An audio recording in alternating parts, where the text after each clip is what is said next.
Olá, eu sou Cláudio Luther e o nosso assunto agora é a civilização romana no período de antiguidade. Mais especificamente, a evolução política de Roma e, de modo ainda mais específico, a segunda etapa desta evolução política, que corresponde à etapa de República Romana. Vamos nessa? Muito bem. Aquilo que é denominado República Romana tem o seu início lá no ano 509 e vai estender-se até o ano 27 a.C. Portanto, de 509 a.C. até 27, também a.C., Roma esteve organizada politicamente sob a forma republicana. É importante observar dois aspectos inicialmente.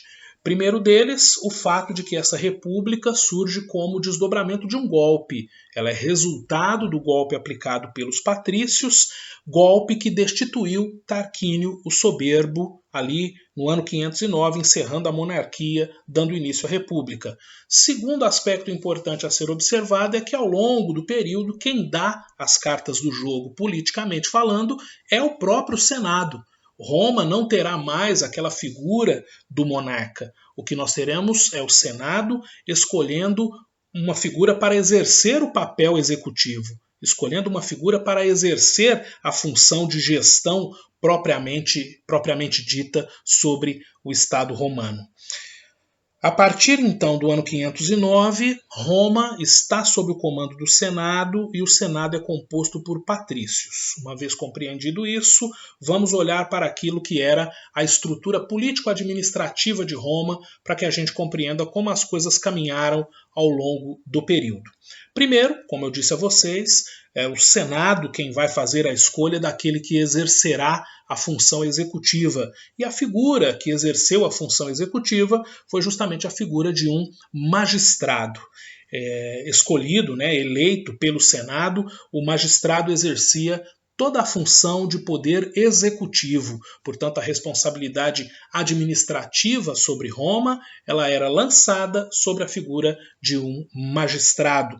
Nós tínhamos também os pretores, que eram os encarregados da justiça. Então percebam que agora quem vai exercer a função executiva não irá exercer a função jurídica. Então existe aí uma separação. O magistrado é executivo, o pretor ele exerce um papel jurídico.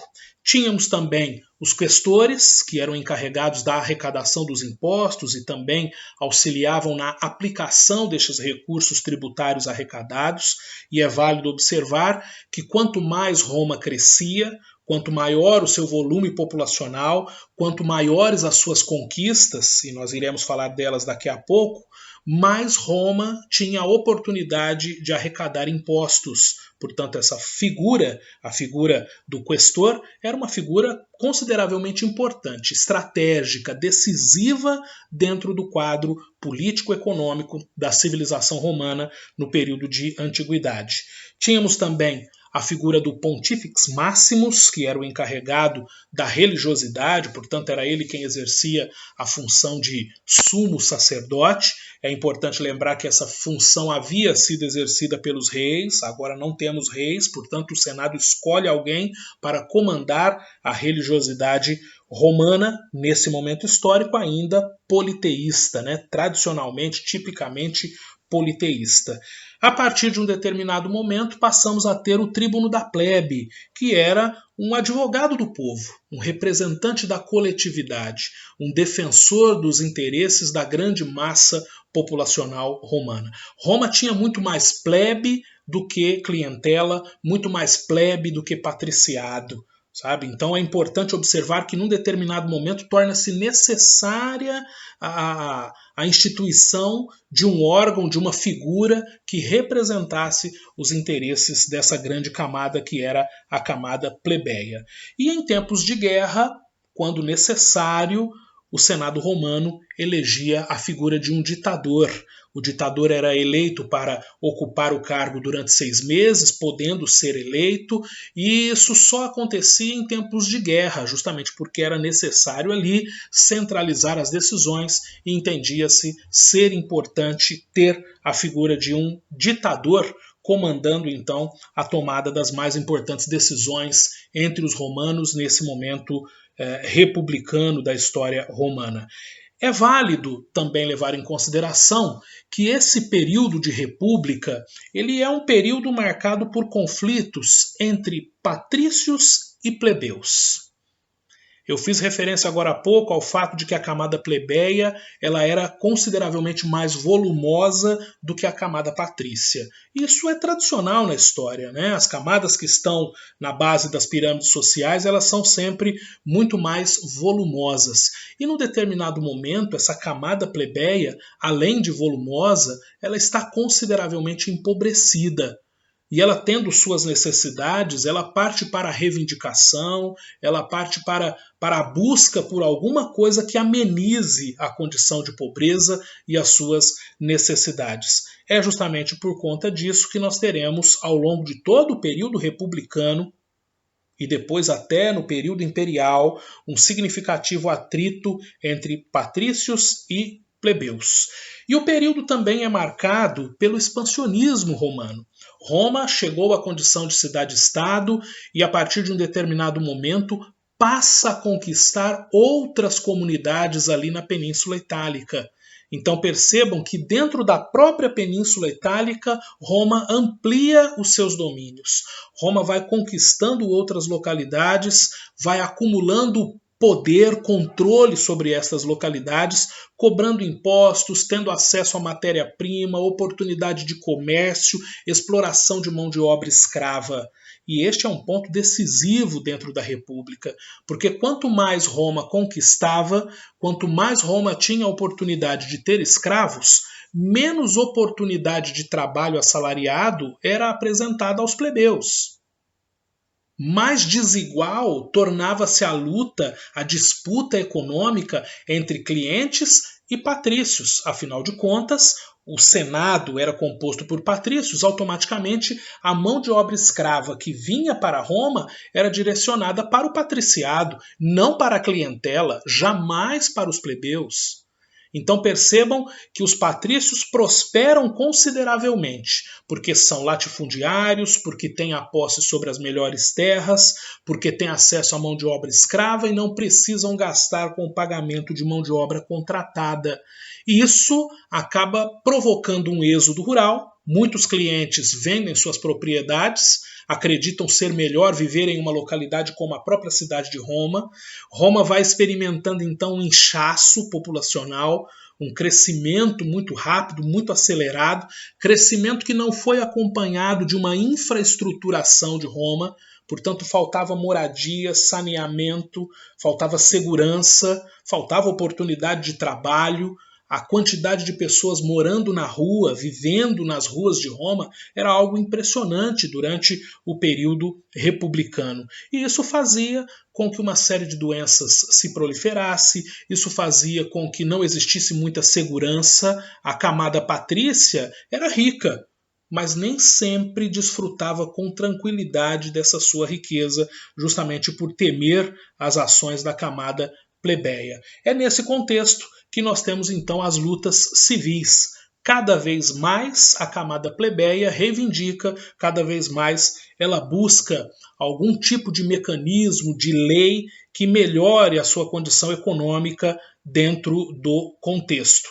E aí é importante levarmos em consideração que, mediante essa luta, mediante as reivindicações apresentadas aí pela camada plebeia, o patriciado sente-se na necessidade de fazer algo que beneficie, algo que melhore a condição da camada plebeia, ou que pelo menos amenize os atritos existentes ali em Roma, envolvendo patrícios e plebeus.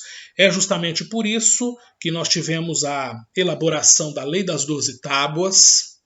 Quando a Lei das 12 Tábuas foi elaborada, na prática, o que nós temos é o registro escrito das leis romanas. Isso impede a distorção, e até então as leis eram sempre distorcidas em favor da camada patrícia, nunca em favor dos plebeus. Mas agora, com as leis registradas por escrito, torna-se praticamente impossível a distorção destas leis. E isso, de alguma maneira, vai favorecer, sim, a camada dos plebeus.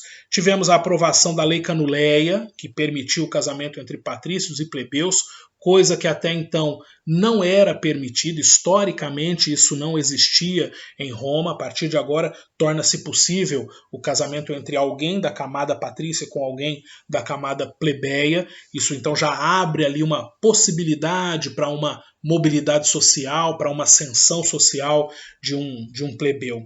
E nós temos a criação do tribunato da plebe, que vai destinar-se a apresentar leis, a sugerir tomadas de decisões que fossem favoráveis aos interesses dos plebeus.